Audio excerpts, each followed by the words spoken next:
the 90s when he was studying in IIT Mumbai. बाद में वो इस्कॉन चौपाटी मंदिर में ज्वाइन किए। उसके बाद वो पुणे मंदिर गाँव को पुणे में यूथ प्रीचिंग का दायित्व दिया गया। बाद में उन्होंने सुंदर डेवलप किया। बाद में उनको पुणे के टेम्पल प्रेसिडेंट भी बनाया गया। तो टेम्पल प्रेसिडेंट के दायित्व के अलावा उन्होंने यूथ प्रीचिंग को डेवलप किया। Darshan was the first person who revolutionized youth preaching in India. अलग-अलग IIT, NIT all over India established किया। अभी now GBC has requested him to establish same youth preaching in Western world also. अभी हमने America में Boston में अलग जगह Darshan is trying to develop this youth preaching. So he has been playing a very instrumental role in developing ISKCON Calcutta. जब से 2008 से he has been actively involved and all devotees here are inspired by him. These devotees are one who have been trained and guided by him, and that's how ISKCON Calcutta is developing so nicely. And so every year he had been coming 4 or 5 times a year, but because of COVID we did not get his much session. So after a long time now he's coming. So let us welcome him to ISKCON New Town, to Shri Shri Nitai Gauranga Temple by loudly chanting 3 times.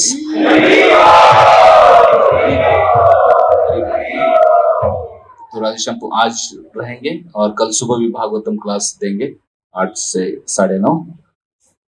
Hare Krishna.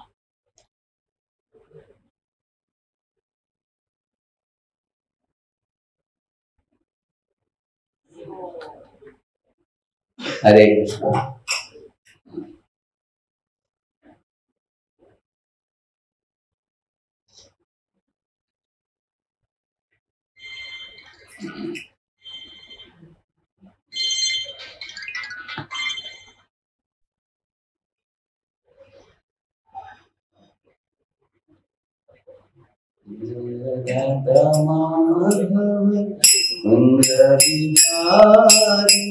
Gopi जनवल्लभ Girivardhari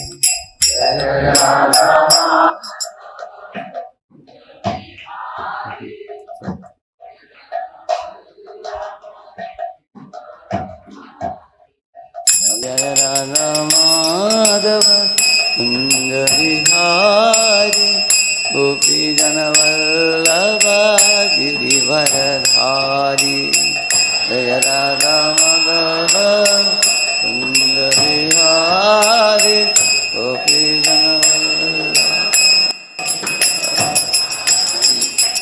Yashodanandan Braj Janaranjan Yamuna तीरावनचारी Yashodanandan Braj Janaranjan Yamuna तीरावनचारी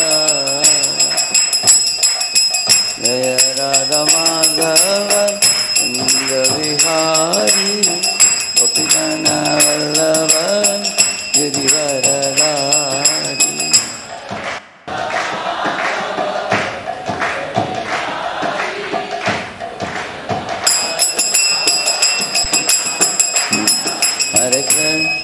Hare Krishna Krishna Krishna Hare Hare hey Ram Hare Ram Ram Ram Hare Hare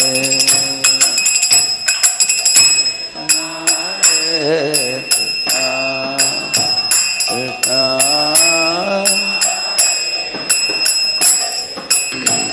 Hare Ram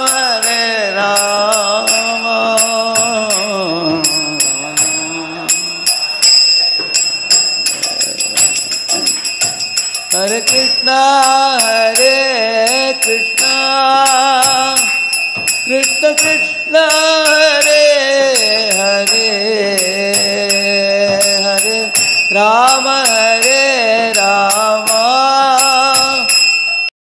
Rama Rama Hare Hare Hare Krishna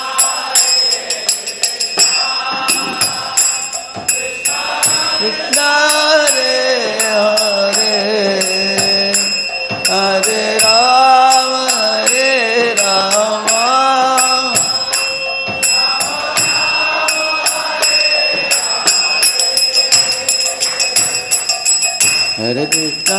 Hare Krishna Krishna Krishna Hare Hare Hare Ram Ram Ram Hare Hare Hare Krishna Hare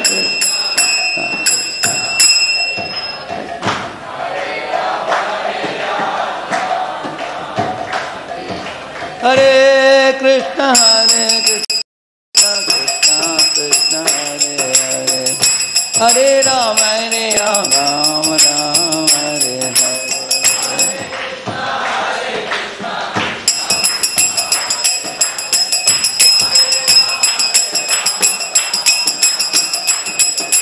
Hare Krishna Krishna Krishna Hare Hare Hare Ram Ram Ram Hare Hare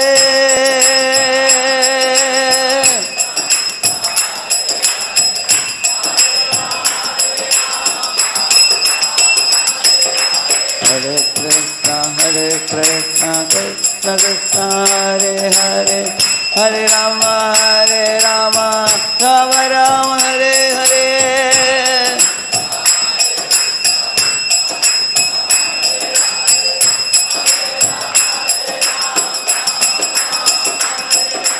Hare Krishna Krishna Krishna Hare Hare Hare Rama Rama Rama Hare Hare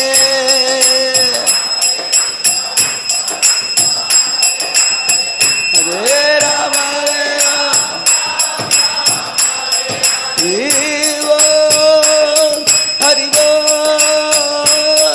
Hari Bol Nitai Gaura Hari Bol Hari Bol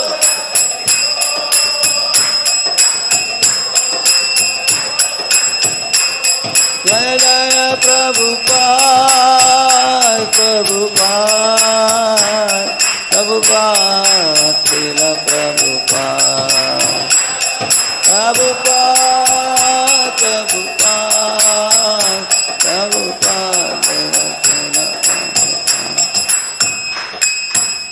कलियुग पावन हरिनाम संकीर्तन की अनंत कोटि वैष्णव वृंद की श्री श्री गौर निताय की श्री श्री राधा गोविंद देव महाप्रभु की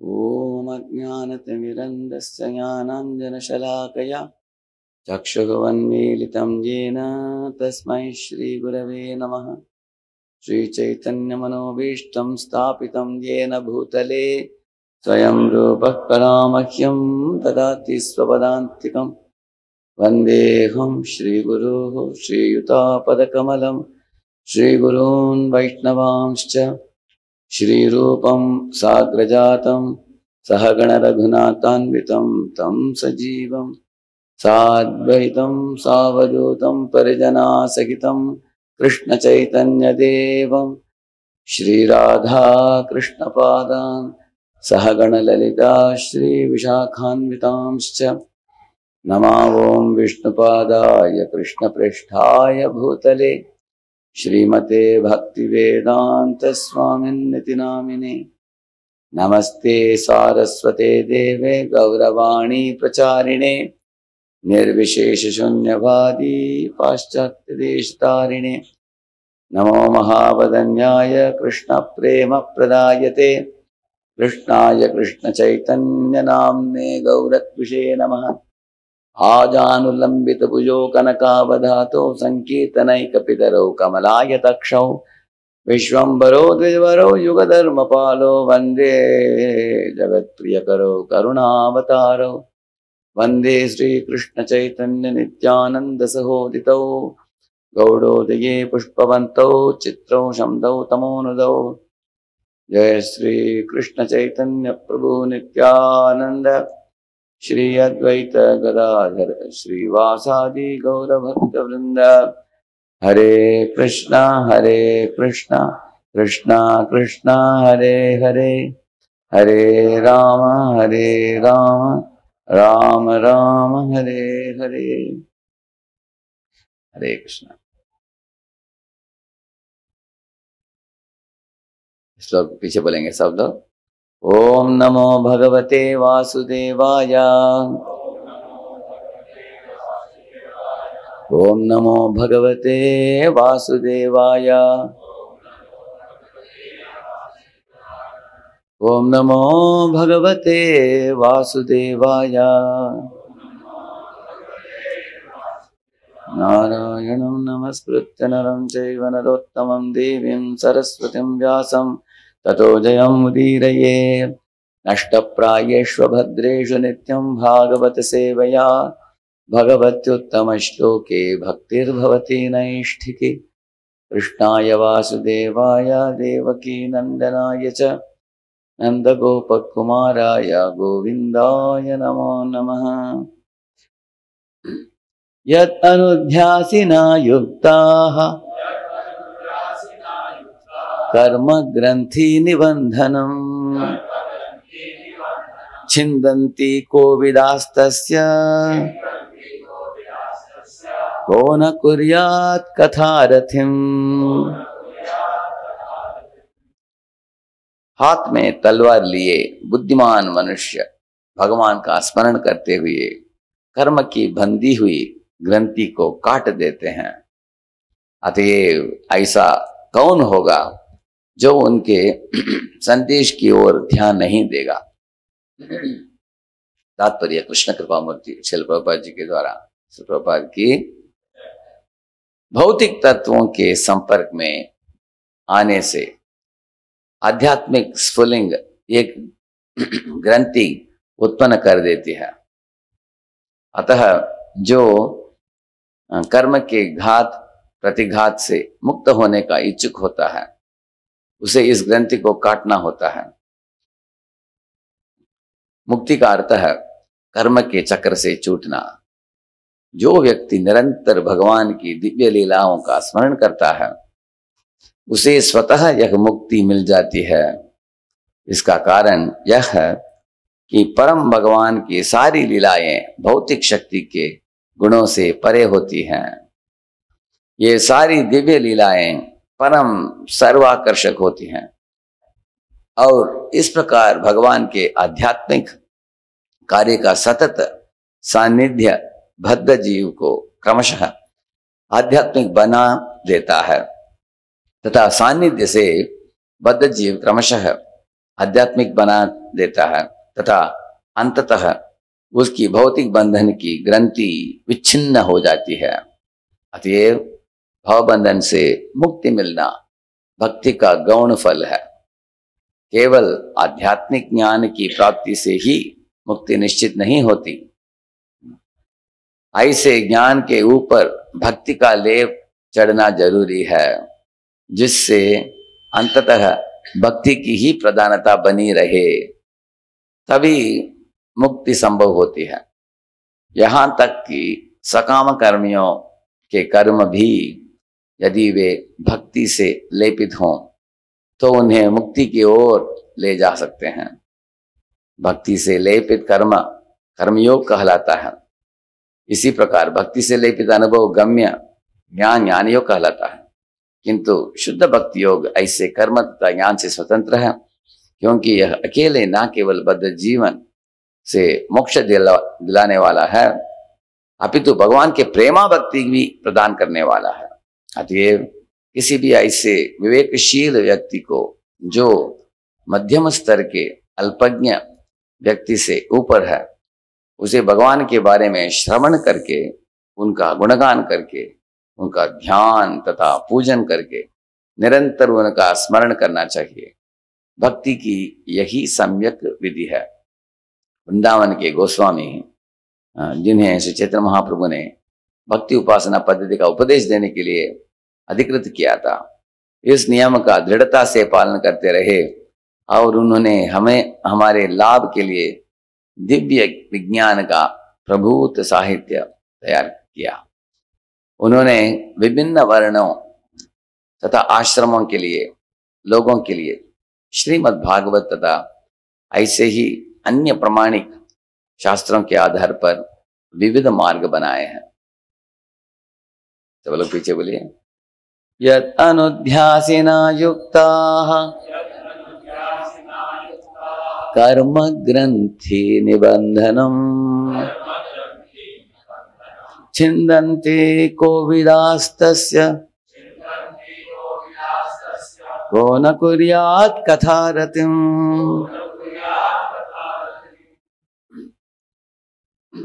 हम प्रथम बार श्री श्री गौर निताई को आज सुंदर दर्शन प्राप्त करके बहुत आनंदित हुए। इधर आचार्य प्रभु और अनेक वरिष्ठ भक्त लोग,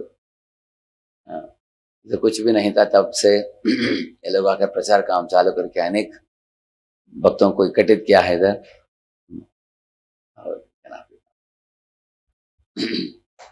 और यह श्री श्री गौर निताई के आगमन के बाद इस कांग्रेशन की संख्या और भी बहुत गुना बढ़ने वाला है। श्री श्री गौर निताई की सुंदर नृत्य को देखने के लिए हजारों लाखों लोग आएंगे इधर जरूर।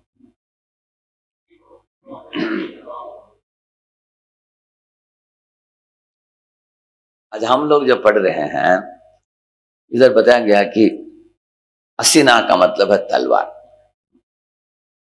ध्यान असिना का मतलब है हम अगर भगवान की नाम रूप गुण लीला चेष्टाएं इत्यादि के ऊपर किसी का मन सदा चिंतन करता हो, वो ही एक तलवार के बराबर काम करता है।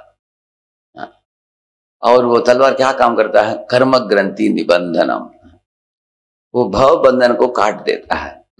ऐसे कर्म ग्रंथि जो बनता है भव बंधन, उसको काट देता है, ऐसे बताते हैं। तो ऐसे भव बंधन को काटने वाली भगवान की सुंदर लीला चिंतन स्मरण करने के लिए कौन नया मना करेगा उसको, ऐसे पूछ रहे हैं इस श्लोक में। तो मैंने इस विषय को क्यों लिया आज, आजकल के जमाने में इंसान के पास अनेक तरह की आसक्तियां हैं, लेकिन इन आसक्तियों से वो छूट भी नहीं पाता, छूटने के लिए यत्न भी नहीं करता। इंसान सोचता है कि ये क्षणभंग और क्षणिक सुख जो प्राप्त होते हैं भौतिक आसक्तियों से, जैसे एक बच्चा हमेशा खेलना चाहता है, पढ़ना नहीं चाहता, हमेशा घर में रहना चाहता है, स्कूल नहीं जाना चाहता, लेकिन उसको स्कूल नहीं जाएगा तो उसका प्रगति नहीं होने वाला है उसका। इसी तरह आध्यात्मिक जीवन में रुचि लेकर गंभीरता से अग्रसर होने के लिए सब जीव तैयार नहीं है। उसका कारण है प्रभु जी बोलते हैं कि इस दुनिया में सब लोग दो चीज के पीछे पड़े हैं, पैसा आकर्षित करना, money money money money is Honey, वो एक आकर्षण है। दूसरा है सेंस ग्रेटिफिकेशन, इंद्रिय तर्पण। और पैसा क्यों चाहिए? वो भी इंद्रिय तर्पण खरीदने के लिए। इसलिए अंततोगत्वा जीवों को एक ही चीज चाहिए, क्या चाहिए? इंद्रिय तर्पण। इंद्रिय तर्पण में आसक्ति है उनको। जैसे आपने सुना होगा, एक बार इंद्र को श्राप मिला था एक सुअर बनने के लिए। वो सुअर बना, अपने बच्चों के साथ रहता था, बीबी के साथ रहता था, एक गट्टर में रहता था। हाँ, तो उधर रह रह कर उसका आदत पड़ गया, उसका छूट नहीं पाया।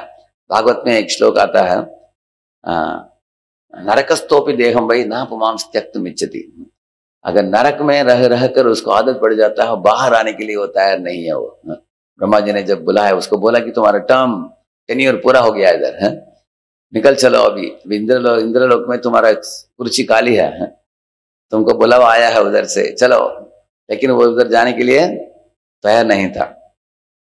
मुंबई में एक व्यक्ति काम करता था, वो उधर नौकरी छूट गया उसको, लेकिन पूना में मिल गया उसको नौकरी। तो पूना में आया, एक ही हफ्ता रहा वो, तुरंत निकल गया पुणे से, वापस मुंबई चला गया। मैंने पूछा क्यों? बोला कि मुंबई में कितना भाग दौड़ है उतना पुणे में नहीं है। तो मैंने बोला अगर कम भाग दौड़ है तो अच्छा ही है, थोड़ा आराम से रहो। वो बोला नहीं नहीं प्रभु जी, भाग दौड़ का आदत पड़ गया, हमेशा सूटकेस लेकर दादर के ब्रिज के ऊपर भागता, सुबह से शाम तक भागते रहने का। पुणे में कोई भागते नहीं, सब जीवन धीरे से चल रहा है, तो इसलिए वापस हम मुंबई चले गए।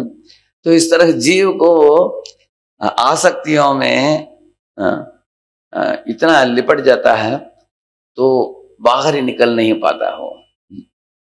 ऐसे एक उदाहरण देते हैं प्रहलाद महाराज जी। एक रेशम की कीड़ा होता है, उसके मुंह से एक द्रव निकलता है।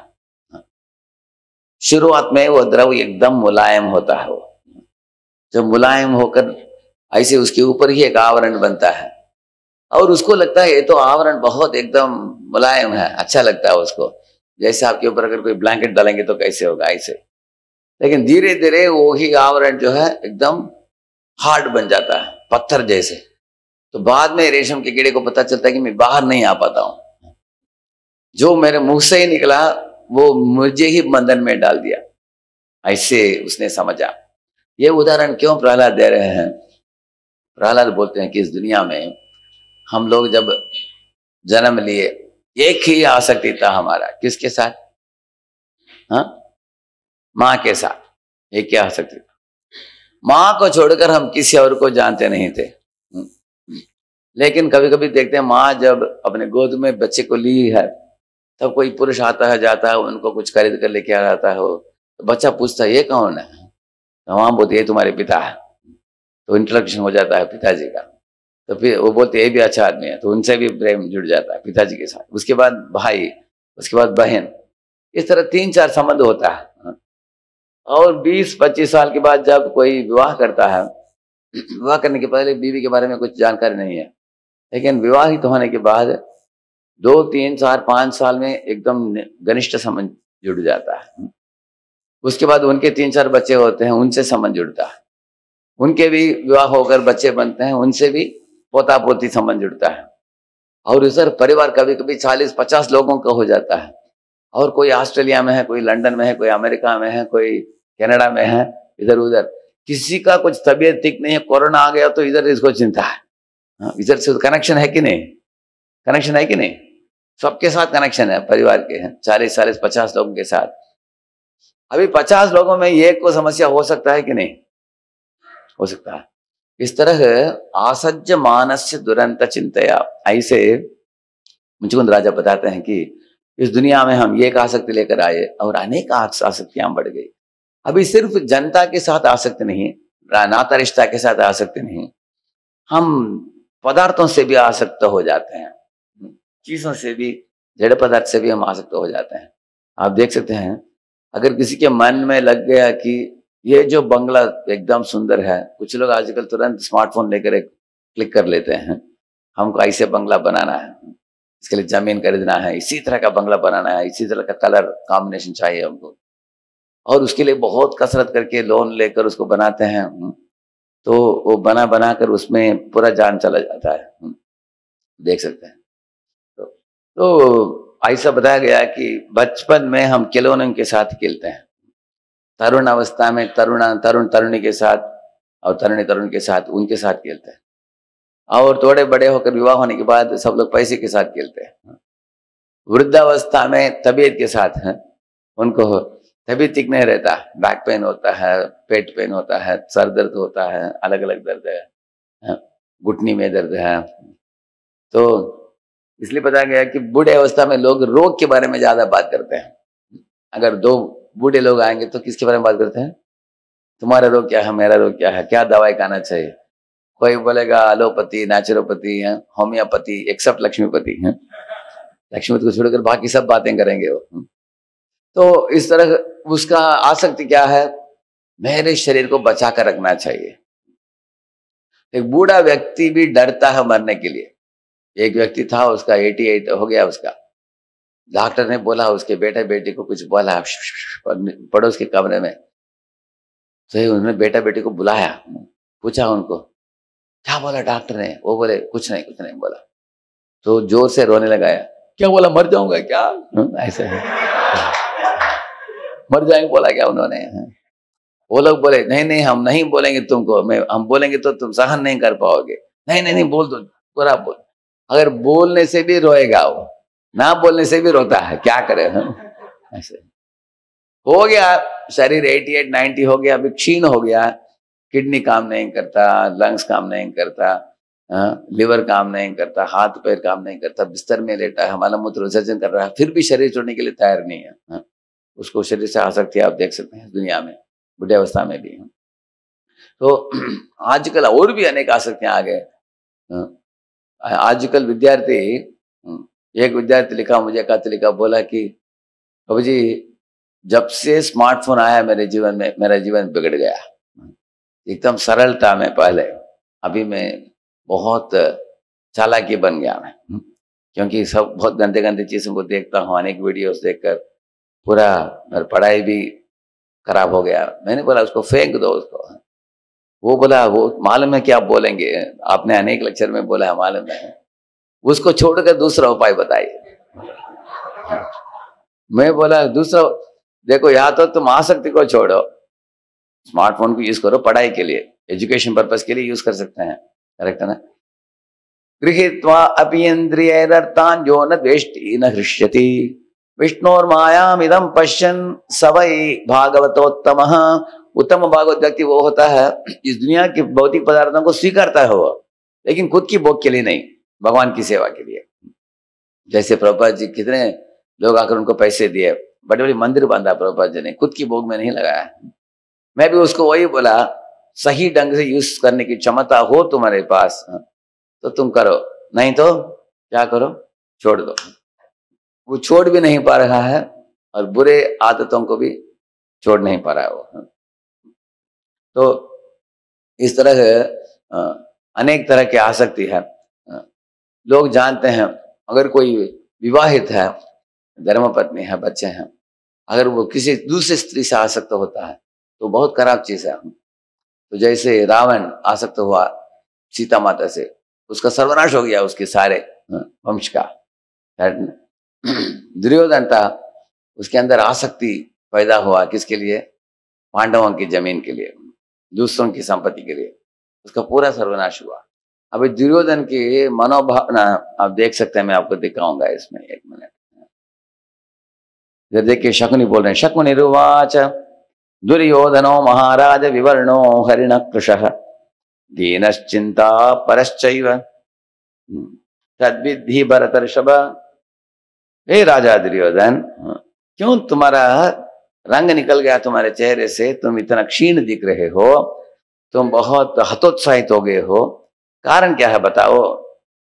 ऐसे शकुनी पूछ रहे हैं। अभी धृतराष्ट्र पूछ रहे हैं उनको। धृतराष्ट्र उवाच दुर्योधन कुतो मूलम वृषमार्तोऽसि पुत्रक श्रोतव्यश्चेन् मया सोर्थो ब्रूहि मे कुरुनंदन। हे दुर्योधन, क्या कारण है बेटा, तुम इतना दुखित हो गए हो? मैं कारण जानना चाहता हूं, बताओ मेरे बेटे, ऐसे बोलते हैं। और अभी उपदेश दे रहे हैं, देखिए धृतराष्ट्र, संतोषो वै श्रियम हंति। ये संतोषो वै, इधर ये बोल रहे हैं, देखेंगे। दुर्योधन उवाच, दुर्योधन बोल रहा, अभी क्या बोल रहा है दुर्योधन? संतोषो वै श्रियम हंति। अगर कोई राजा तृप्त हो गया, उसकी समृद्धि टिकेगा नहीं उसके पास, ऐसे बोल रहा है। क्यों? एक राजा को और जमीन निकटित करते जाना चाहिए, नहीं तो कंप्लेसेंट हो जाएगा वो, ऐसे बोल रहा है। आजकल भी विद्यार्थी पूछते हैं, प्रभु जी थोड़ा आध्यात्मिक जीवन में गंभीर हो जाते हैं तो क्या हम थोड़ा, हमारा एम्बिशन मर जाएगा क्या? पूछते हैं कि नहीं? अनेक विद्यार्थी पूछते हैं ना, सोचते हैं कि हम बहुत एम्बिशन के साथ हैं, अभी आध्यात्मिक में ज्यादा नहीं बढ़ना चाहते, थोड़ा बढ़ना चाहते हैं, ज्यादा नहीं। ऐसे माता पिता बोलते हैं बच्चे को 2 माला सिखाइए, ज्यादा नहीं, उससे बाकी माला हम करेंगे। अनेक माता पिता ऐसे बोलते हैं, क्योंकि वो सोचते हैं कि थोड़ा ज्यादा भक्ति में गंभीर हो जाएगा, तो इसको भौतिक आकर्षण सब छूट जाएंगे, ऐसे कुछ लोगों को लगता है। वो गलत बात है, क्योंकि एक श्लोक आता है, गृहेषु दारेषु सुतेषु बंधुषु द्विपोत्तमस्यन्दनबाजि वस्तुषु अक्षय्य रत्नांबरणांबरादिषु अनंत कोशेषु अकरोत् असन्मतिम। ये अम्बरीश महाराज के बारे में है। देखिए उनके पास अनेक रानियां थी, गृहेषु दारेषु सुतेषु, अनेक पुत्र थे, बंधुषु बंधु बांधव थे, और उनके पास अच्छे अच्छे कपड़े थे, अच्छे अच्छे आभूषण भी पहना उन्होंने, अच्छे मुकुट पहनते थे, कुंडल पहनते थे, कंकण पहनते थे, सब राजा के सब आभूषण पहनते थे वो। इतना ही नहीं, उनके पास अनेक हाथी थे, अनेक घोड़े थे, अक्षय रत्नांबरणादिश बताया गया कि उनके अनंत कोशेश को मतलब है उनके कोश में अनंत रूप से इतने सोना चांदी रत्न थे उनके पास, क्योंकि सारे दुनिया के राजा थे वो। लेकिन ऐसे बताया गया कि अकरोत असन्मति, इन पदार्थों से वो आकर्षित नहीं हुए, हालांकि उनके बीच में रहे। इसका मतलब है कि भगवान कृष्ण के भक्त भी धनी हो सकते हैं लेकिन धन से आसक्त नहीं होते, धन के बीच में रहते हैं लेकिन आसक्त नहीं होते। तो क्या किया उन्होंने, कृष्ण की सेवा में लगा सब कुछ। इसलिए हमें नहीं सोचना चाहिए कि कृष्ण के भक्त धनी नहीं हो सकते। सुदामा गरीब था, भगवान ने धनी बना दिया उसको, लेकिन धन उनको स्पर्श नहीं किया, उनको धन को इस्तेमाल किया उन्होंने सही ढंग से। तो हम लोग देख सकते हैं कि अगर समृद्धि आपको प्राप्त करना हो, भगवान चाहते हैं आप समृद्ध हो, तो भगवान दे ही देंगे आपको। समृद्धि आपको देने वाला अंततः तो भगवान है। तो इसलिए ये दुर्योधन की ब्लूप्रिंट गलत ब्लूप्रिंट है इनका सोचने की ढंग। देखिए बोल रहा है, संतोषो वै श्रियम हंति अभिमानश्च भारत अनुक्रोश भये चोभे यैर्वृतो नाश्नुते महत्। बोलता है कि इस दुनिया में अगर कोई डर, इस तरह अनुकंपा, इस तरह के आदतों में फंसेगा, वो कभी भी महान पदवी को नहीं प्राप्त कर सकता है। वो क्या बोल रहा है, अगर मैं पांडवों को अनुकंपा दिखाऊंगा, नहीं तो पांडवों के ऐश्वर्य से मैं डरूंगा, और इससे क्या होगा, मुझे कुछ उनके समान बन नहीं पाऊंगा। उनसे डरने के बदले उनसे बेहतर हो जाना चाहिए मुझे, और उनको अनुकंपा दिखाने के बदले मारना चाहिए उनको, ऐसे बोल रहा है वो। न मामवति तद्भुक्तम श्रियम दृष्ट्वा युधिष्ठिरे ज्वलंतीमिव कौन्तेय विवरण करणीं मम। बोलता है कि whatever I have does not please me, मेरे पास जो भी है वो मुझे तृप्त नहीं कर रहा है। क्यों? युधिष्ठिर महाराज के धन दौलत को देखने के बाद ऐसे बोल रहा है। देखिए ये बहुत बड़ा गलत आदत है। अगर आपको प्रसाद खाना हो, आपकी प्लेट देखना चाहिए, दूसरों का प्लेट देखना चाहिए।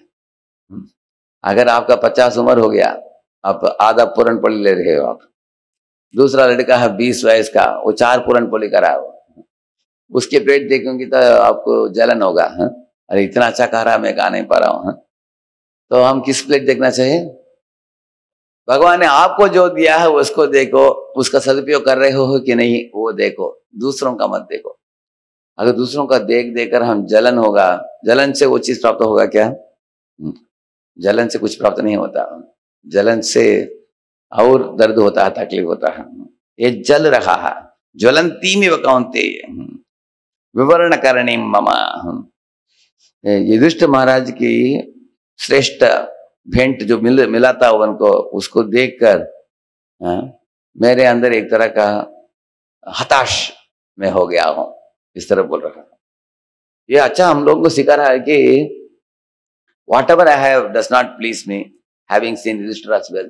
ये बहुत गलत फिलॉसफी है। दूसरे लोगों के पर उत्कर्ष असहनम, इसको मत्सरता बोलते हैं।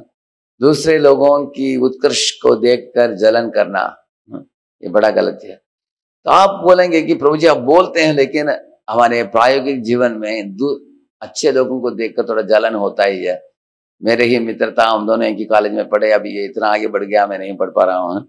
इतना धनी बन गया, इतना मशहूर बन गया, मैं इसके समान मशहूर धनी नहीं बन पाया, तो लोग जलते हैं इस दुनिया में। तो जलन इसे होता है तो हमें क्या सोचना चाहिए? अनेक चीज सोच सकते हैं। एक चीज हम सोच सकते हैं कि इसने पूर्व जन्म में पुण्य किया होगा, जिसके कारण अभी इसको इस तरह का भेंट भगवान ने दिया है। करेक्ट है ना? अभी एक ही कंपनी में 2 लोग काम करते हैं, किसी ने हर दिन 2 घंटा एडिशनल काम किया, उसको इंसेंटिव मिलता है। करेक्ट है ना? महीने के एंड में आप देखते हैं, अगर आपको मिला 50,000, उसको मिला 70,000, क्योंकि उसने एडिशनल काम किया। उसने इस तरह किसी ने पुण्य किया पूर्व जन्म में, उसको मिल रहा है, हम उसको देखकर क्यों जले? हाँ, इस तरह हम लोग सोच सकते हैं, पूर्व जन्म अर्जित पुण्यम अग्रे धावती धावती। ऐसे दूसरा चीज है, हम देख सकते हैं कि मेरे पास भगवान ने क्या दिया है, उसको मैं सही ढंग से इस्तेमाल करके मैं कैसे खुश रहूं उसमें। क्योंकि हर एक के शरीर एक मॉडल कार के बराबर है। किसी का मारुति कार है, किसी का बेंज कार है, किसी का लूना है। तो अलग अलग मॉडल का व्हीकल है। तो आपको जो मिला है उसमें जो आप कर सकते हो वो करके हमें तृप्त रहना चाहिए उसमें। तो अगर मारुति बेंज जैसे तेजी से भगाना चाहता है तो भाग सकता है क्या? भाग नहीं सकता है। तो अभी देखिए, दुर्योधन और भाई वो लोग राजा बनने के लिए योग्य नहीं थे, क्योंकि पांडु के पुत्र ही राजा बनना था। इसका मतलब नहीं है कि ये लोग राजा नहीं बनेंगे। पांडु के पुत्र युधिष्ठिर जब राजा बनेगा, इनको भी कुछ शासन करने के लिए स्थान देगा, है कि नहीं? हाँ, जब युधिष्ठिर महाराज राजा बने, पांडवों को अलॉट कर दिया उन्होंने, अलग अलग एरिया लेकर आप शासन करो। वैसे तो दुर्योधन को बाद में बोला 5 गांव दो हम लोगों को, बाकी ले लो तुम। करेक्ट है ना? युधिष्ठिर महाराज बहुत उदार हृदय वाले थे, उनके साथ काम करना इसके लिए उचित था दुर्योधन को। लेकिन इसके मन में बहुत चालाकी की विचार आई। इसने सोचा कि पंच पांडवों को हम मिटा देंगे, सारे दुनिया को हड़प लेंगे। ये आसक्ति है। ये गलत आसक्ति जब हृदय में पैदा होता है, उसको मिटा देना चाहिए। ये हमें सीखना चाहिए। आज के सत्र में खास चीज हम क्या बोलना चाहते हैं, अगर हमारे आध्यात्मिक जीवन में आगे बढ़ना चाहते हो, हमारे अंदर जो भी गलत आसक्तियां हैं उनका लिस्ट बनाकर उनको एक एक करके काटना चाहिए। जैसे कुछ लोगों का सुबह उठने के लिए मन करता ही नहीं है, बोलेंगे कि बहुत ठंडी बज रहा है। एक वक्त बोल रहा है, खिड़की से देखा, मुझे लगता है कि बारिश बरस रहा है। ठीक है, बारिश बरस रहा है, तुमको उठना पड़ेगा। अभी हो गया, टाइम हो गया मंगला आरती का। क्या बारिश बरसते समय मंगला आरती नहीं अटेंड करेंगे क्या? हाँ। तो हम देखते हैं कि आसक्ति हो जाता है ज्यादा सोने की, आसक्ति हो जाता है ज्यादा खाने की, आसक्ति हो जाता है दूसरों के चीजों को देखकर जलन करना। इस तरह जो बताता है, देखिए, nowhere I have seen nor I have heard such। मैंने कभी नहीं देखा है, न क्वचित मया दृष्टस् तादृशो नैव च श्रुतः यादृक् धनागमो यज्ञे धन आगमो यज्ञे। मैं देखा राजसूय यज्ञ में कितना धन दौलत युधिष्ठिर को लोगों ने भेंट में दिया। पांडुपुत्रस्य धीमतः ताम दृष्ट्वा पांडुपुत्रस्य श्रियम परमिकामहम। बताते हैं कि युधिष्ठिर की बहुत प्रचुर मात्रा में धन दौलत को देखकर शांतिम न परिगच्छामि, मेरे शांति उड़ गया अभी, ऐसे बोलता है।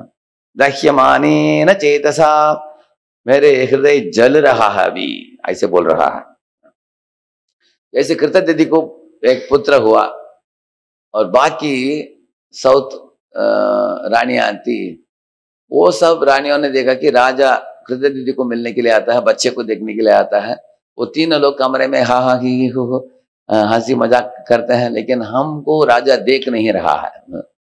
जब से कृतदधि का पुत्र हुआ, तब से राजा और रानी और उनके बेटे, ये तीनों ही साथ में रहते हैं। हम लोगों को उसने नकार दिया, हमारे ऊपर प्रेम नहीं, स्नेह नहीं, तो चला गया। तो रानियां सब आने लगी, साथ में बातचीत करने लगी, हमको क्या करना चाहिए।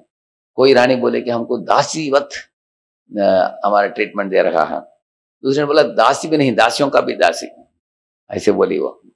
तो वो सब रानियों ने साथ में मिलकर ये बच्चे को मार दिया, मालूम है ना आपको, हर्षशोक को, करेक्ट ना? क्यों किया? ईर्ष्या होकर।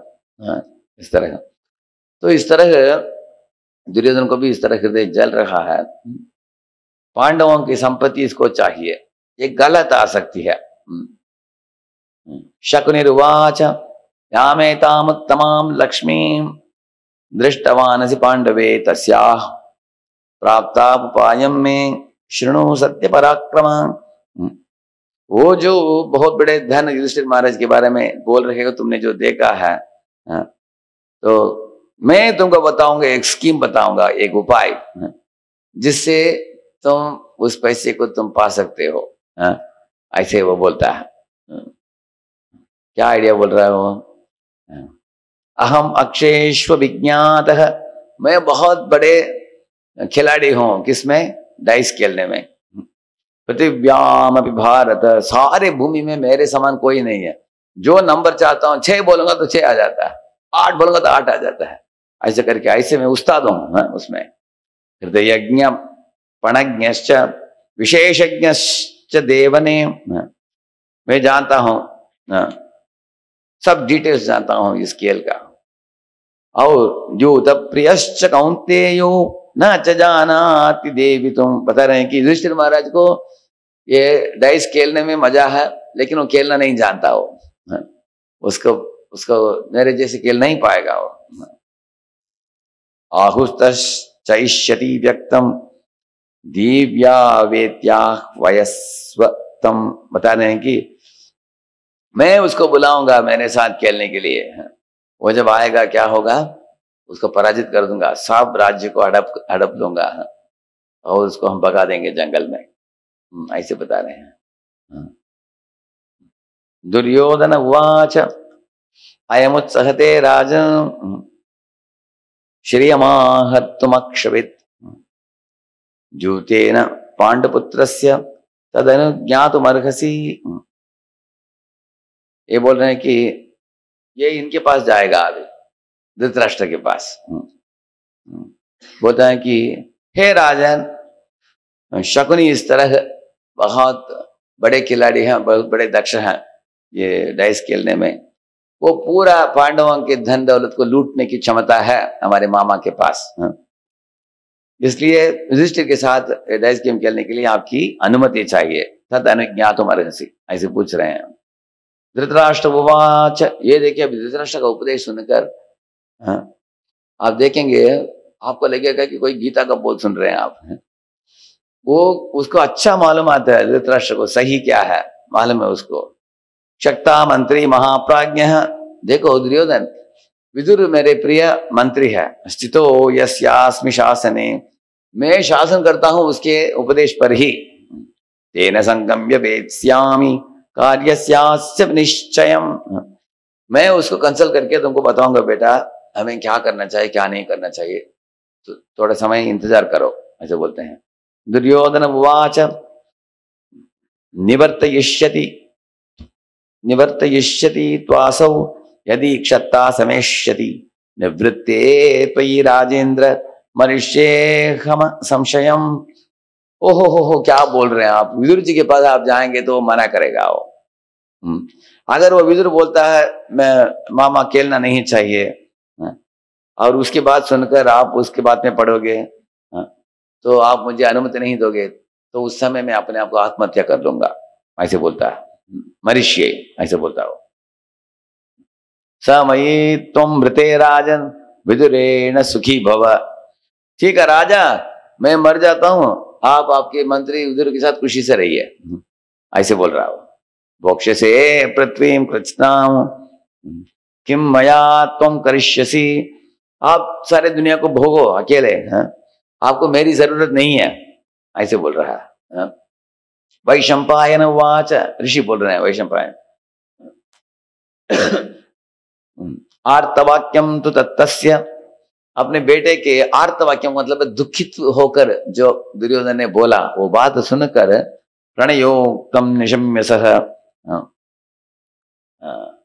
धृतराष्ट्रो अब्रवीत प्रेष्यान दुर्योधन मते स्थितः। दुर्योधन अपने नौकरों को बुलाकर बोला उनके साथ।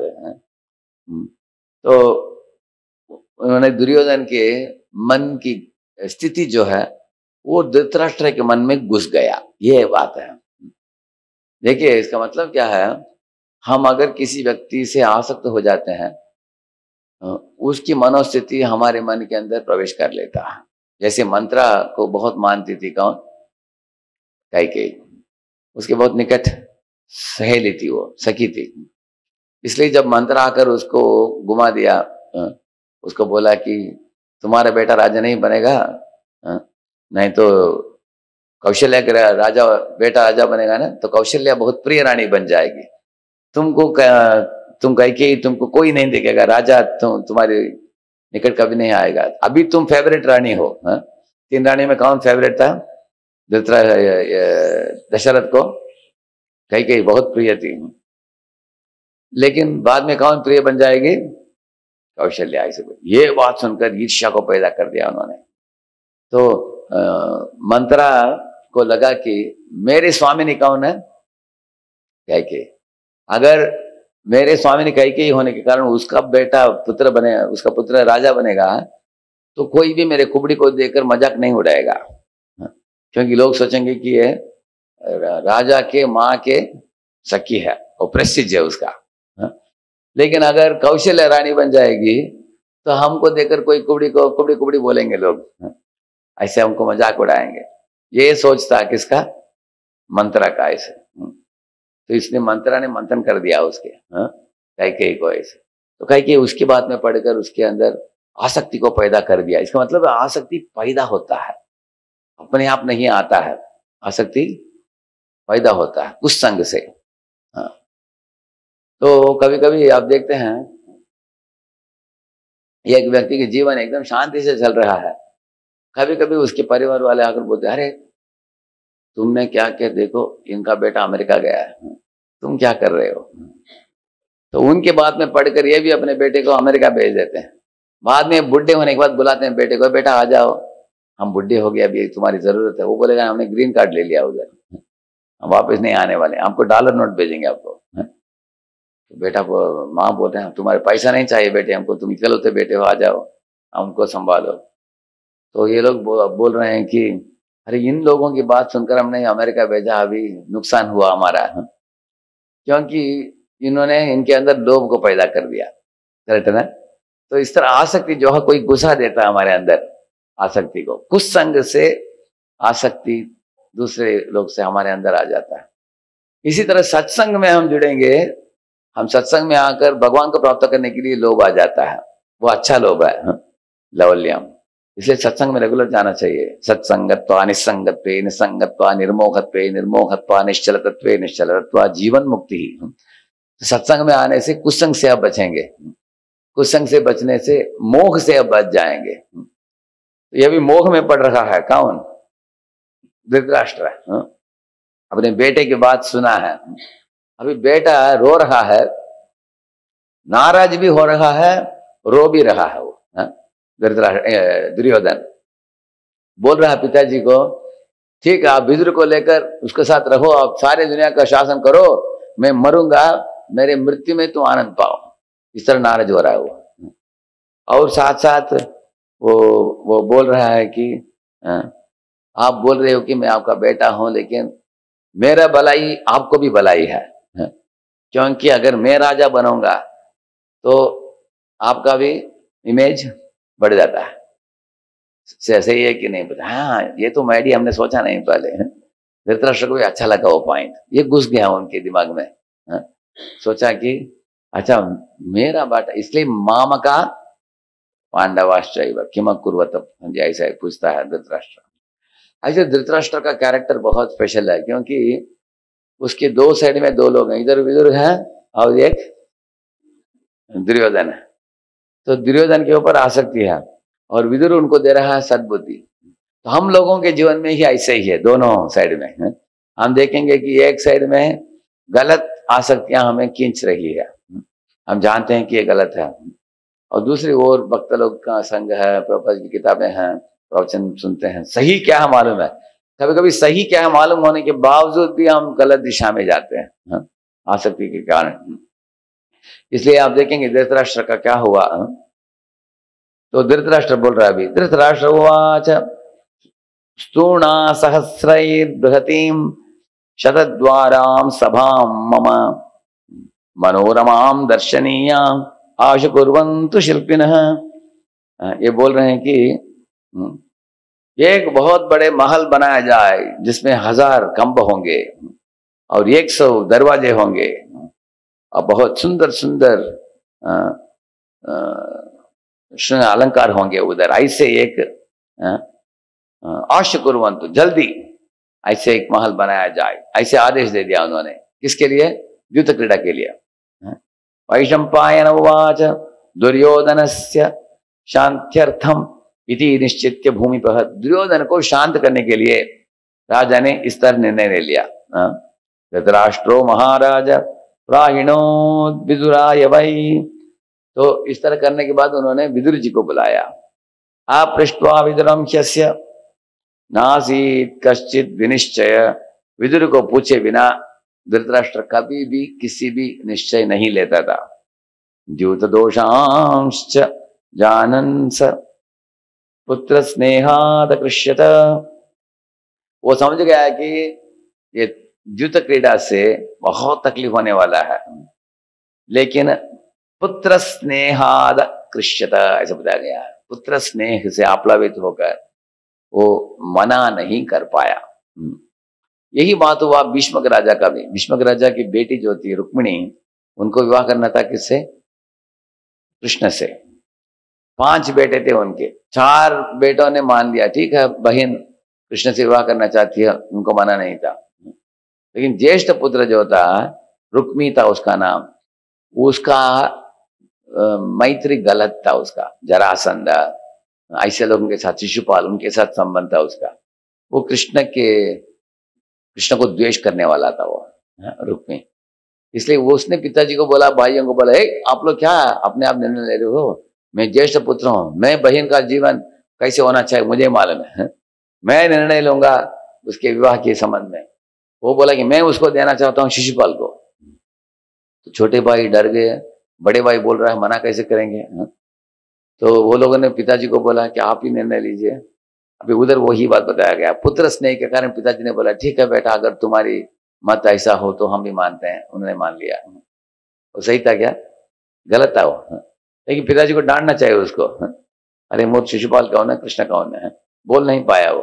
कभी कभी हम स्नेह के वश आते हैं, हम सही चीज को भी बोलने के लिए डर होता है हमको, बोल नहीं पाते हैं। सेंटिमेंटली हम ये हो जाते हैं, गलत पथ में जाते हैं। इसलिए बोलते हैं अपृष्ट्वा विदुरम शिष्य, ऐसे बताया गया। पुत्र स्नेहाद कृष्य। विदुर उवाच, विदुर बोल रहा है अभी, नाभिनंदामि ते राजन् व्यवसायमिमं प्रभो पुत्रैर्भेदो पुत्रैर्भेदो यथा न स्यात् द्यूत हेतोस्तथा कुरु। बोल रहे हैं कि अगर पांडव कौरवों में झगड़ा नहीं होना चाहिए, सब पुत्र आपके परिवार के सब लोग मिलजुल कर शांति से रहना चाहिए, तो ये द्यूत क्रीड़ा होना नहीं चाहिए। हाँ, मैं नाभिनंदामि ते राजन, बोला कि आप जो आयोजन कर रहे हो ये ठीक नहीं है। हाँ, आप ऐसे काम करने के लिए जा रहे हो, ये ठीक नहीं है, इससे बड़ा प्रॉब्लम होने वाला है। आजकल क्या होता है, कभी कभी बड़े परिवारों में सब लोग नाता रिश्ता आते हैं, 40-50 लोग आते हैं, तो उसमें से 10-20 लोग बोलते हैं कि चलो एक पार्टी करना चाहिए, शराब लेकर आओ। बाकी लोग बोलते हैं हमारे परिवार में कोई शराब नहीं पीते थे पहले, हम अच्छे परिवार हैं। वो बोलते हैं अरे क्या तुम पुराने जमाने के आदमी हो, हैं? अरे जमाना बदल गया दुनिया में, हैं? आज लोग सब बड़े बड़े लोग घर वाले भी पीते हैं, हम इतने प्रेस्टीज के हैं, इतने स्टेटस के हैं, अगर हम नहीं पियेंगे तो हमारा स्टैंडर्ड क्या होगा, हमारा स्टेटस का क्या होगा। इस तरह कुछ लोग बोलते हैं। यही कारण है धीरे धीरे अच्छे अच्छे परिवार भी बिगड़ते हैं, आप देख सकते हैं ऐसे, क्योंकि कुछ लोग दूषित हैं, वो बाकी लोगों को भी दूषित करते हैं ऐसे। तो अगर उसमें कोई सत्यपरायण व्यक्ति कोई हो तो वो बोल देगा, इधर बोले नाभिनंदामि ते राजन् व्यवसाय में मम प्रभु, तुम जो कर रहे हो ये मुझे पसंद नहीं है, ये गलत काम है, तुम परिवार को तोड़ने वाले हो, तुम भाई भाई के बीच में झगड़ा होने वाला है। धृतराष्ट्र उवाच क्षत पुत्रेषु पुत्रैर्मे कलहो न भविष्यति। हे विदुरा, चिंता मत करो, मेरे पुत्रों के बीच में झगड़ा नहीं होगा। बोल रहा क्यों? दिवि देवा प्रसादम न करिष्यन्ति न संशयः। वो देवता लोग सब हमारे परिवार के ऊपर, कुरुवंश बहुत प्रसिद्ध है, सब लोगों के आशीर्वाद है। साथ साथ तुम भी हो, भीष्म पितामह भी हैं, द्रोणाचार्य हैं, कृपाचार्य हैं, इतने श्रेष्ठ लोगों के बीच में मैं रहता हूं, हमारे परिवार के ऊपर ऐसे कलंक कैसे लग सकता है? देखिए, ये ऐसे बोल रहा है, सेंटिमेंटल होकर बोल रहा है। ठीक है, ये सब लोग हैं, लेकिन उनकी बात नहीं मान रहे हो तुम। इतने लोगों के बीच में रहकर क्या लाभ? कभी कभी ऐसे एक लड़का था, वो बोला कि प्रभु मुझे मैं ऐसे स्टूडेंट सेंटर में रहता हूँ, सब कुछ अच्छा है, सीनियर डिवोटीज अच्छे हैं, सुबह का कार्यक्रम अच्छा है, सब विद्यार्थी फ्रेंड्स अच्छे हैं, डिवोटी एसोसिएशन अच्छा क्लासेस होते हैं, फिर भी मैंने जो बुरा आदत वाईफाई का अब्यूज करना, मिसयूज करना जो कर रहा हूँ, इंटरनेट का मिसयूज कर रहा हूँ, मैं छोड़ नहीं पा रहा हूँ। इसलिए वो बोल रहा है, इसलिए इन भक्तों के बीच में मैं रहने के लिए लायक नहीं हूँ, इसलिए मैं जा रहा हूँ मेरे गांव में, ऐसे बोल रहा है वो। इसलिए हम हमारे पुराने मित्रों के पास जा रहे हैं, क्योंकि हमारा स्टैंडर्ड उनके समान ही है। वो लोग भी ये सब गंदे काम करते हैं, देखते हैं वाईफाई में सब कुछ, मैं भी उनके समान हो गया हूँ, इसलिए मैं मेरे डिवोटी फ्रेंड्स को छोड़कर उधर जा रहा हूँ। मैंने पूछा उसको, देखो तुमको गंदे गटर से उठाया है भक्त लोगों ने, इतना नहा धोकर तुमको अच्छे कपड़े पहना कर भक्त बनाए हैं, तिलक पहने हो, कंठमाला पहने हो, नवाला वाला जपते हो, अच्छी संग में रहते हो, ये स्टैंडर्ड पालन करने के लिए तुमको प्रयत्न करना चाहिए, नहीं कि तुम वापस गटर में चले जाओ पुराने मित्रों के पास। जैसे कर्ण जो था, उसको भगवान कृष्ण ने उपदेश दिया, बोला कि हे कर्ण, तुमको सत्य बात बोलता हूं, तुम पांडवों में से तुम ज्येष्ठ पुत्र हो, कुंती महारानी की, तुम युधिष्ठिर से भी ज्येष्ठ हो, तो अभी पांडव लोगों का विजय होगा, वो तुम्हारा भी विजय है, तुम उनके पक्ष में आ जाओ, क्योंकि कुंती माता ने खुद आकर बोली तुमको, मैं तुम्हारा माँ हूं, तुम्हारी माँ हूं। तो अभी पता होने के बाद अभी तुम क्यों दुर्योधन के पक्ष में रहते हो, आ जाओ इधर। तब कर्ण रो रहा था, सोच रहा था, लेकिन एक ओर खींच रहा दुर्योधन, दूसरी ओर भगवान कृष्ण खींच रहे हैं, तो कृष्ण की खींच को ना स्वीकार कर वो दुर्योधन के पक्ष में गया, इसलिए मार मिटा वो। करना आप देखेंगे ऐसे गलत दिशा में गया वो। इस दुनिया में भी हम लोग भी दोनों खींच का अनुभव करते हैं हम। जैसे धृतराष्ट्र को एक ओर दुर्योधन है, दूसरी ओर विदुर जी है, कर्ण को एक ओर दुर्योधन है, दूसरी ओर कृष्ण है। तो कभी कभी हम पतित अवस्था हमको अच्छा लगता है, lower nature appears very appealing, पर higher nature appears to be painful. जैसे एक बच्चा जब जग उठता है सुबह, माँ उसको उठाकर लेके जाती है बाथरूम में नहाने धोने के लिए, बच्चा तैयार है क्या? उठते ही बच्चे क्या करते हैं, आवाज करते हैं, देखा आपने? माँ जब लेके जाती है, अपने पाँव को ऐसे रखकर माँ उसको उल्टा डालकर ऊपर पानी डालती है, देखा ना आपने? माँ करती है ऐसे, एकदम लिक्वाम पानी लाती है, बड़ी सी लिक्वाम, जो गर्म पानी, ज्यादा गर्म नहीं होता है, गुनगुना बोलते हैं, ऐसे पानी डालते हो तो वो पानी अच्छा ही लगता है ना हमको। लेकिन बच्चे को अब देखेंगे, वो डाल रही है, बच्चा रोता रहेगा, ऐसा रोता रहेगा, माँ डालती जाती है, उसको मालूम है कि इसका रोना जब नाटक है, नाटक कर रहा है। तो उसको नहा धोकर लेके आएगी, उसको सुखाएगी, अच्छे कपड़े पहनाएगी, पाउडर डालेगी, उसके बाद बच्चे मुस्कुराएगा, उसको अच्छा लगता है उसके बाद।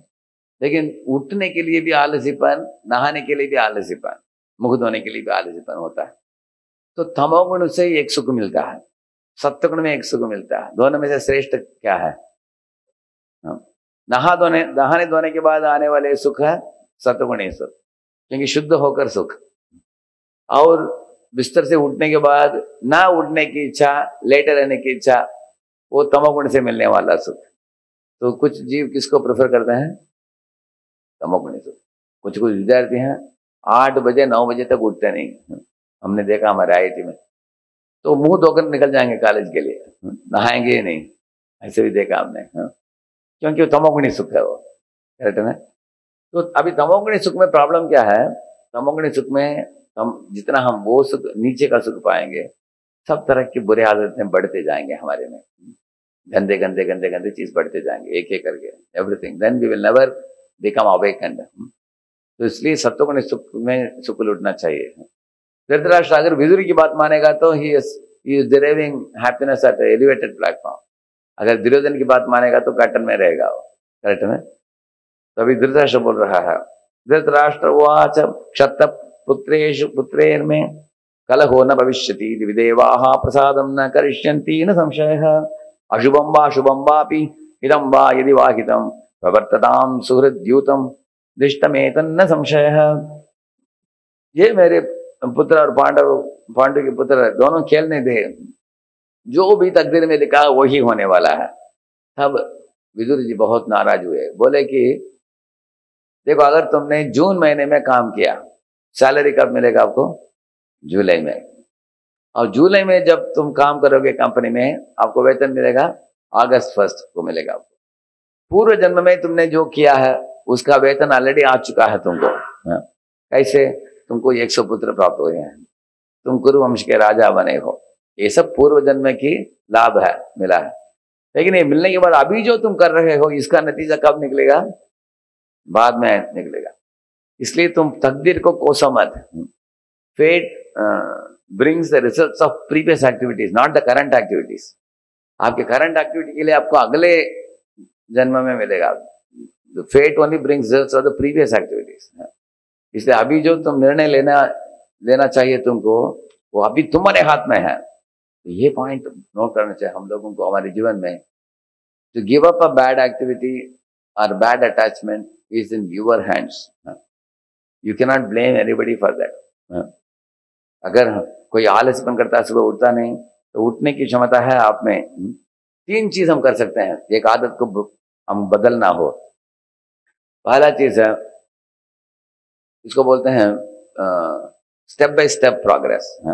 जैसे अगर आप 11 बजे सोते हो रात को, तो 1 महीने के लिए आप 11:15 बजे सो जाओ, और 1 महीने के लिए 10:30 बजे सो जाओ, और 1 महीने के लिए 10:15 बजे, और 1 महीने के 10 बजे। इस तरह करके करते आप 9:30 बजे आप सो जाएंगे आप। इस तरह धीरे धीरे स्टेप बाय स्टेप बुलाना चाहिए। ऐसा नहीं कि मैं 11 बजे सो रहा हूँ, सब वक्त बोला कि जल्दी सोना अच्छा है, अचानक मैं 9 बजे सो जाऊंगा, नींद ही नहीं आएगा आपको।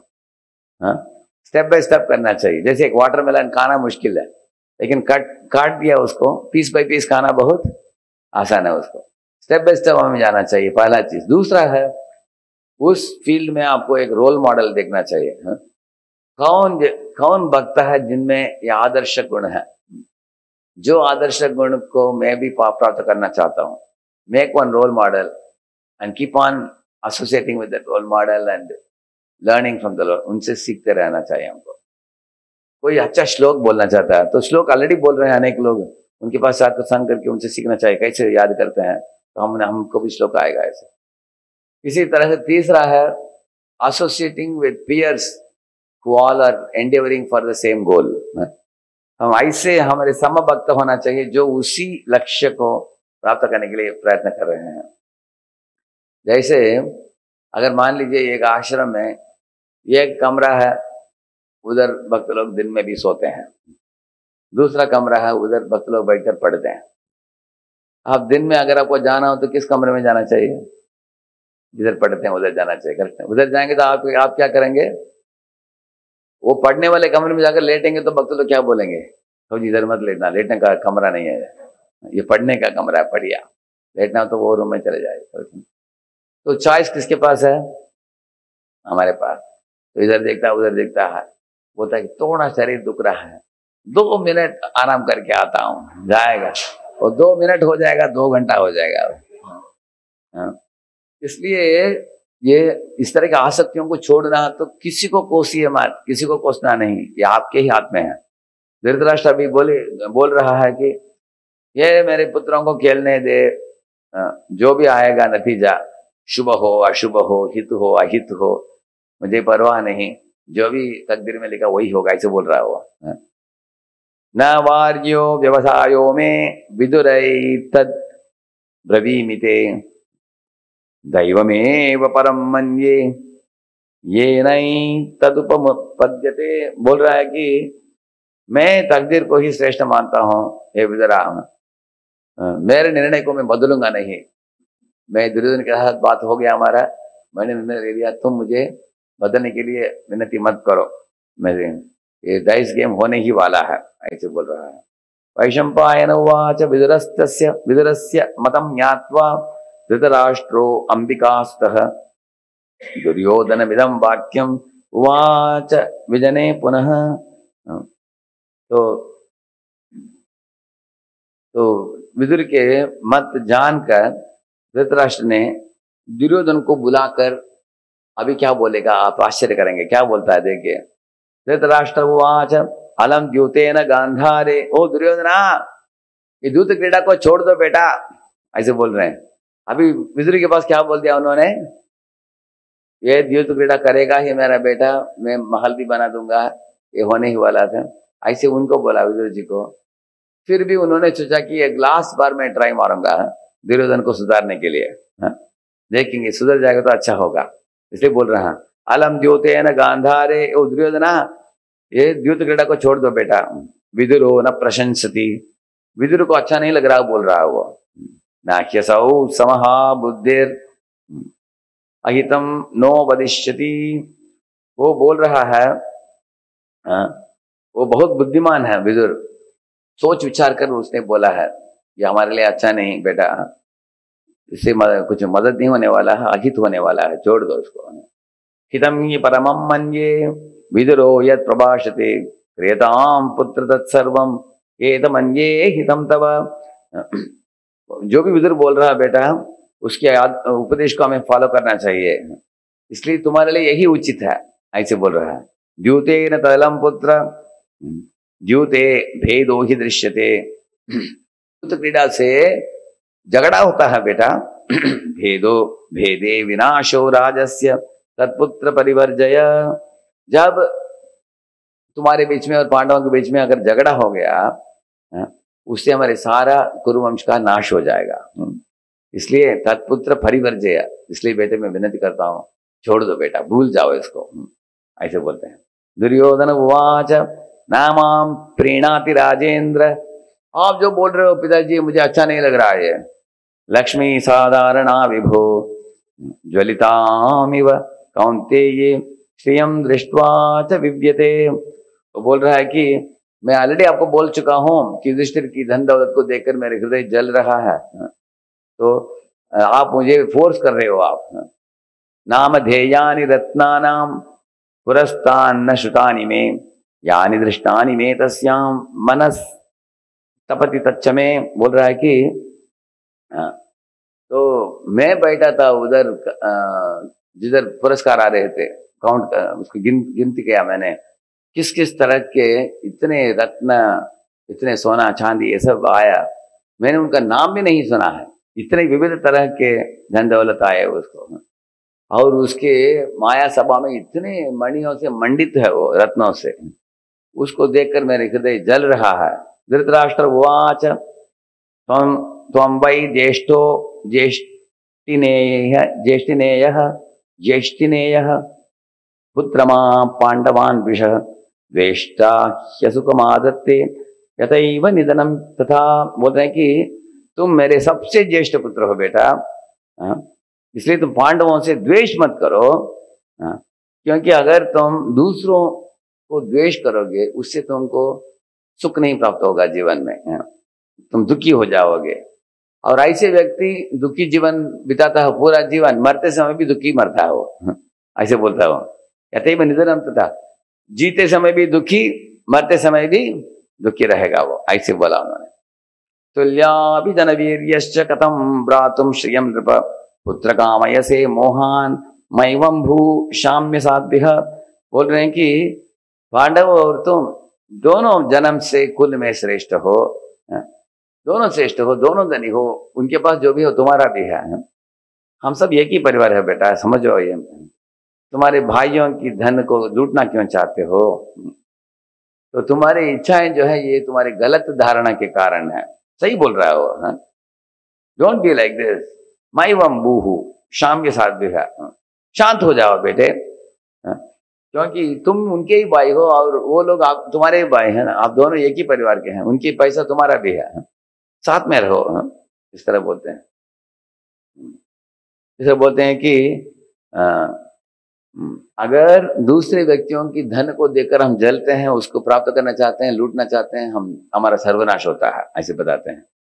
लेकिन धर्म के अनुसार भगवान ने तुमको जो भी दिया है उसे तुम स्वसंतुष्ट स्वधर्मस्तु, तुम स्वधर्म को पालन करो, संतुष्ट रहो उसमें, तब तुम सुखी बनोगे। सही उपदेश है ना, उपदेश सही दे रहा है वो।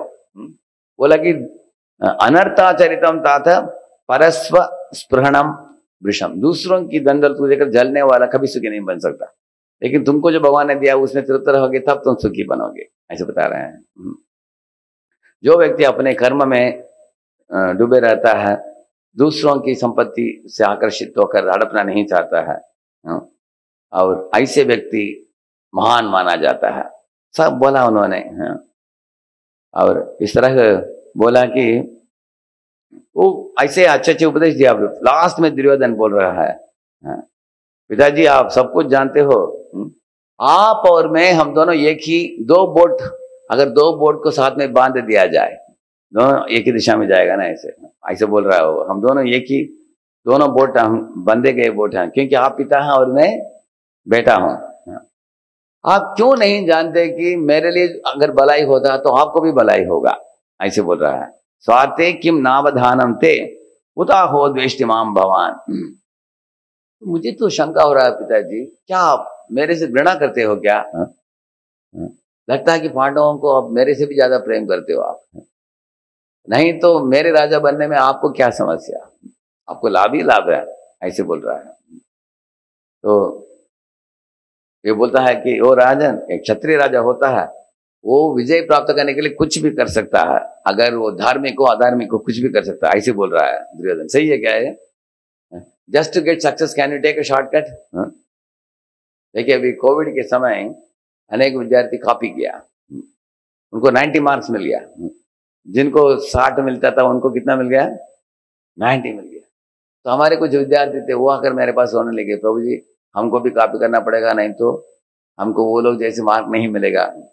मैंने बोला देखो तुम कृष्ण के भगत हो, नहीं करना चाहिए, भगवान कृष्ण देख रहे हैं। वो बोले क्या प्रभु जी हम पीछे हट जाएंगे और वो लोग आगे चले जाएंगे, नौकरी उनको मिल जाएगा, हमको नहीं मिलेगा। मैंने पूछा कृष्ण देख रहे हैं कि नहीं बताओ? वो देख रहे हैं पर फिर भी क्या करें? नहीं नहीं नहीं तुमको कॉपी नहीं करना चाहिए, मैंने बोला। बाद में हमको पता चला कि वो चौथे साल में जो पास होकर नौकरी मिला, जिनको 90% था, उनको नौकरी लग गया उनको। लेकिन कंपनी लोग भी समझ गए कि ये लोग कॉपी करके 90 मार्क लाया है, वो लोगों ने भी पता कर लिया। तो उन्होंने क्या किया, बोला कि 6 महीने प्रोबेशन में रखेंगे हम। तो जो लोग 60% थे उन्होंने देखा कि पूर्व सेमेस्टर में उनका अच्छा मार्क था, 60, 70, 75 ऐसे लिया है, ठीक है भाई थोड़ा मार्क कम है तो भी चलेगा, उनको भी लिया है, दोनों को लिया है नौकरी में। और 6 महीने में उनका पर्दाफाश हो गया, ये लोगों का जिन्होंने कॉपी की थी कंपनी में। 6 महीने में उनका क्या कॉमन सेंस है, क्या अंडरस्टैंडिंग है, पता चल गया, उनको निकाल दिया कंपनी से। और जो हमारे भक्त थे उनको रखा है कंपनी में। तो मैंने बोला देखो तुम कॉपी नहीं किया, अभी कंपनी में जॉब नौकरी टिक गया तुम्हारा, कॉपी करने वालों को हकाल दिया। तो इसलिए भगवान जानते हैं सब कुछ, भगवान की बात के ऊपर हमें विश्वास होनी चाहिए है। अगर हम अपने जीवन के रस्सियों को खुद के हाथ में नहीं ले लेना चाहिए। अर्जुन ने क्या किया, घोड़ों के रस्सी खुद ले लिया, नहीं तो भगवान कृष्ण को दिया, कृष्ण को दिया। अगर हम भगवान को सौंपा देते हैं तो भगवान जो बोलते हैं वो फॉलो करना चाहिए हमको। इधर दुर्योधन बोल रहा है कि सा वही धर्मोस तो अधर्मो वा, धर्म हो अधर्म हो जो भी करना पिताजी करना पड़ेगा। पैसा हासिल करना तो चीटिंग करो, जो भी करना करो, हमें लाना पड़ेगा पैसा, ऐसे बोल रहा है वो। कुछ भी करना हो नहीं तो करना पड़ता है, ऐसे बोल रहा है वो ऐसे। और बोल रहा है कि इस तरह मैं अतृप्त रह जाऊंगा। ये बोल रहा है कि असंतोष श्रियम बोला, वही बोल रहा है। वो बोल रहा है कि आप मुझे तृप्त रहो बोलते हैं, मैं तृप्त नहीं हूं पिताजी, क्योंकि मैं तृप्त हो जाऊंगा तो पांडव आगे बढ़ जाएंगे। तो एक बार हम एक मोबाइल कंपनी के 12 बड़े बड़े मैनेजर्स थे, उनके साथ मिले। मैंने पूछा कितने घंटे आप काम करते हो? वो बोले कि 16 घंटा। अच्छा लगता है क्या आपको? बोला अच्छा नहीं लगता है, घर के लिए टाइम नहीं, कुछ भी चीज के लिए टाइम नहीं, बहुत तबीयत बिगड़ जाता है। तो मैंने बोला फिर क्यों इतना काम करते हैं आप? कोई बोला भाभी पेट का सवाल है, बोला किसी ने। मैंने बोला पेट के लिए आप इतना काम करते हो? बाकी लोग बोले नहीं नहीं पेट के लिए नहीं। फिर क्यों? वो बोले कि दूसरे लोग इतना तेजी से भाग रहे हैं प्रभु जी, उनको देखकर हमको लगता है कि हमको भी भागना चाहिए, नहीं तो हम पीछे हटक जाएंगे। तो एक दूसरे को देखकर कलयुग में सब लोग क्या कर रहे हैं? भागो भागो भागो भागो भागो और कमाओ। पहले लोग साल में 3 लाख 4 लाख कमाते थे, अभी महीने में 4 लाख कमा रहे हैं लोग। तो अगर आप उनको देखोगे आपको कम मिल रहा है तो आप सोचेंगे मुझे भी उतना कमाना है। करेक्ट है ना? साहब लोग भागो भागो दौड़ो, पता नहीं कितने घंटे काम करेंगे, काम करके करके मरेंगे लोग हैं। इतना ऐसे 16-16 घंटा काम करते हैं, देखा ना आपने ऐसे। इसलिए दूसरों को देखकर जलने की जरूरत नहीं, इसलिए बोल रहा है शॉर्टकट अपना कर मैं पैसा हासिल कर लूंगा, ऐसे बोल रहा है। वो बोल रहा है या तो मैं धर्म अधर्म कुछ भी करना तो करके पैसा उनके समान दे लूंगा, नहीं तो मैं मर जाऊंगा, बोल रहा है ऐसे। तो इस तरह दुर्योधन को ही बात मानना पड़ा उनको, अंततोगत्वा। किसको?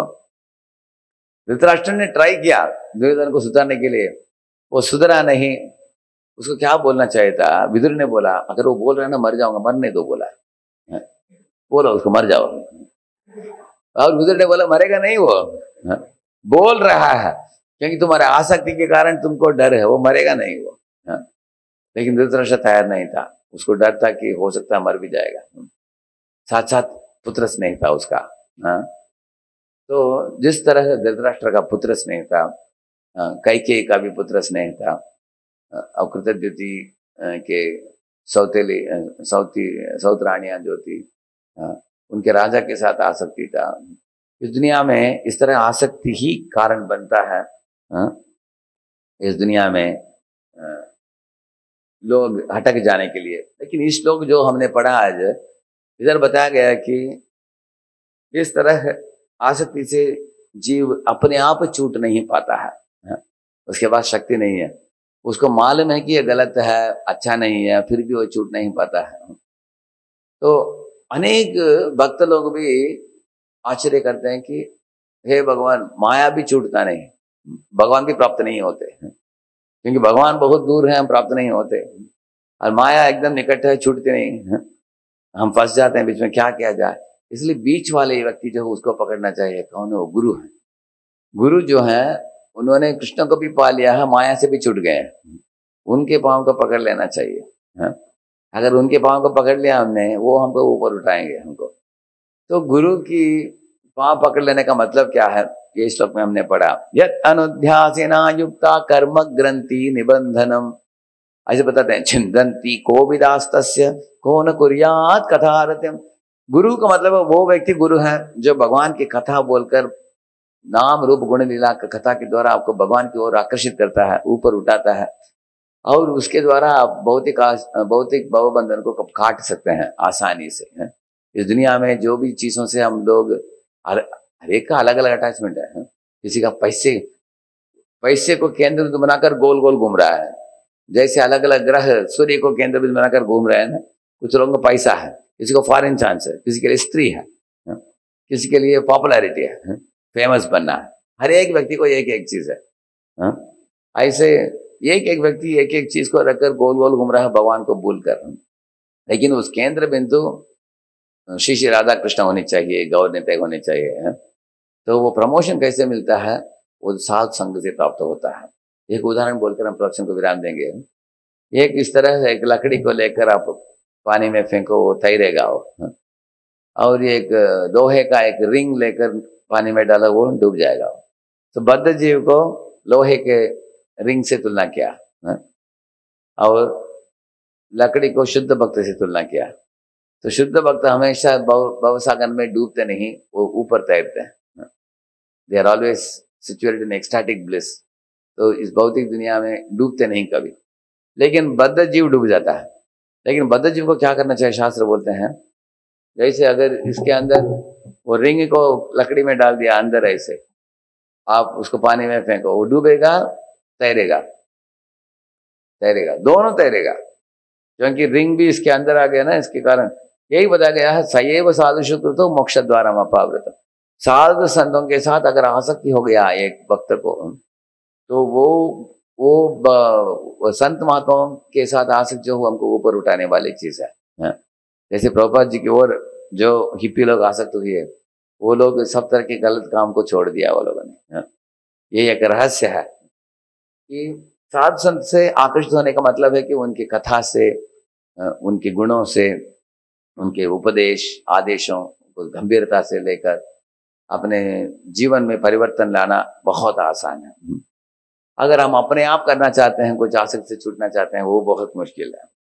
और हमारा अटैचमेंट भी साधुओं के लिए सेंटिमेंटल नहीं होना चाहिए। सेंटिमेंटल का मतलब है, एक वक्त बोला, प्रभु जी जब मैं आपके लेक्चर को सुनता हूँ, इतना अच्छा अच्छा उदाहरण बताते हैं, अच्छा अच्छा कथा बताते हैं, आप मेरे लिए एक बहुत सुंदर रोल मॉडल हैं, बहुत प्रिय हैं। फिर सिर्फ मैं एक ही प्रॉब्लम है मेरा, मैं आप जो बोलते हैं मैं फॉलो नहीं करूंगा।